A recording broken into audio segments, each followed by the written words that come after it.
Hello everybody, I thought that I would do a late winter update of what's going on with Ed the bartender here in Seattle. So I'm here in the shop.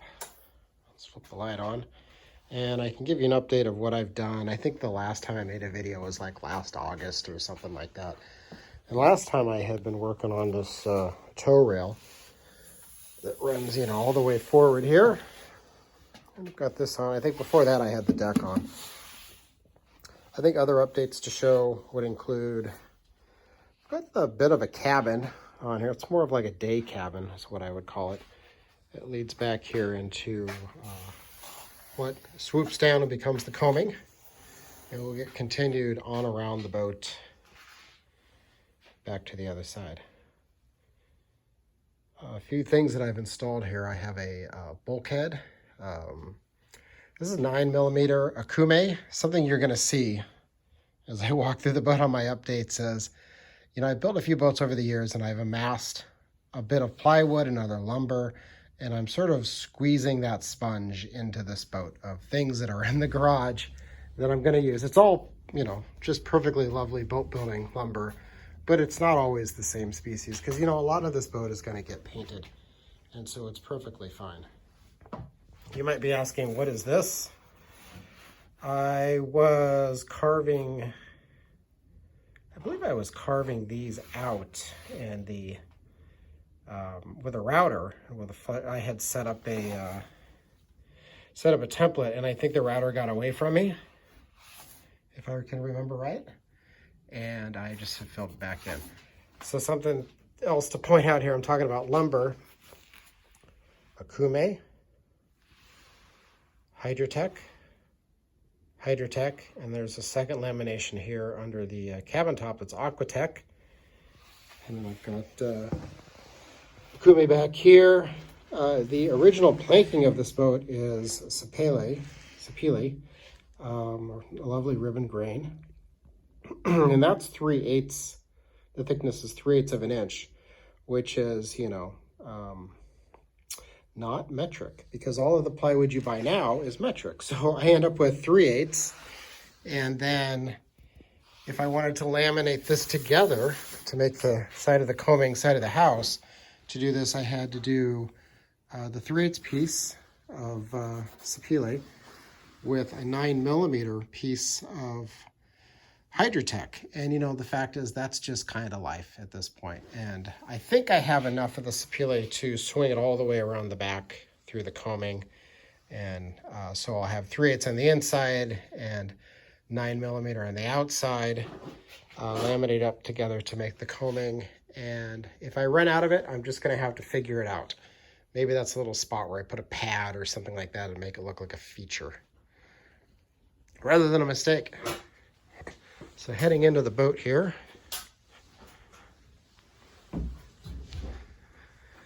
I, recently put this cabin top on. I did it about 2 weeks ago, and it's 2 pieces. It's laminated, and I got the first one down and then slapped the second one right on top of it and did the whole thing in one fell swoop. And then came in, and I'm kind of working on this. Oh, doesn't that look lovely? It looks like this in the beginning, and then there's some sanding to be done, and then I'm going to chase it and fill it with a couple of coats of clear epoxy. And in the end, you end up looking, kind of like this. But I would admit that my, mid-story, it's fair to say that my work always needs a lot of editing. This little space is interesting. This is not really in the plans for this boat. This is a runabout, and then there are some photos. People have built these with, you put a little day cabin on it if you want, a little cuddy cabin. This is mostly dry storage. But the truth is once you climb in,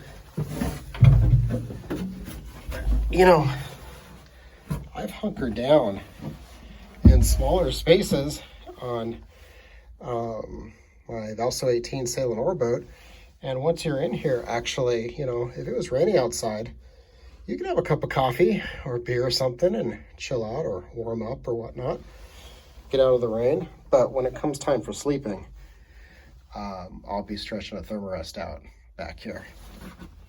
I had halfway considered, I've wondered about a staysail to throw up in the back of, to put up in the back of the boat when you're at anchor. Maybe that's a solution for something that's not really even a problem, but I have rigging, I have spars, I've got all sorts of stuff like that ready to go, and I'm kind of tempted to give it a shot. So some of the next things are going to happen. I'm going to finish this tape work inside here.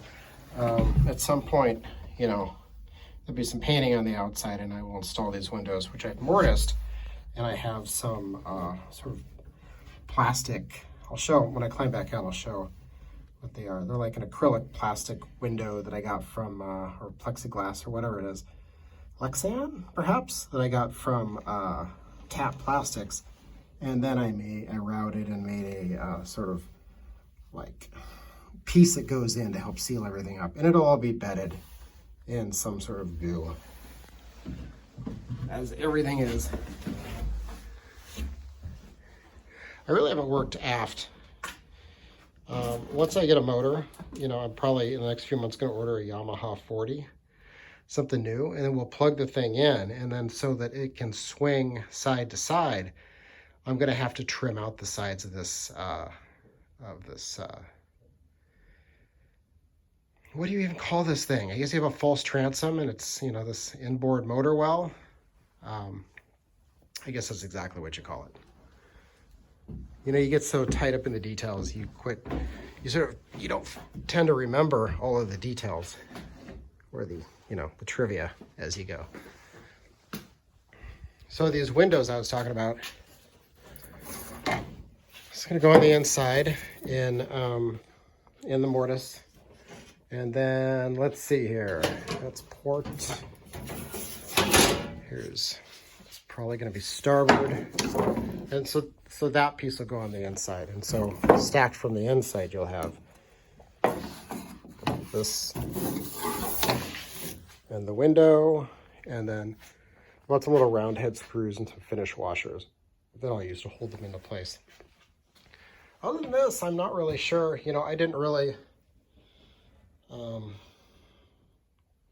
didn't work a ton on it, and worked at it in January. I took January off, actually, and I rebuilt this little 1973 variable speed drill press. It's a Rockwell Delta, and I worked on this for 4 or 5 weeks, sort of as a little vacation, and tore it apart, just all the way down to all of its pieces. Replaced all the bearings.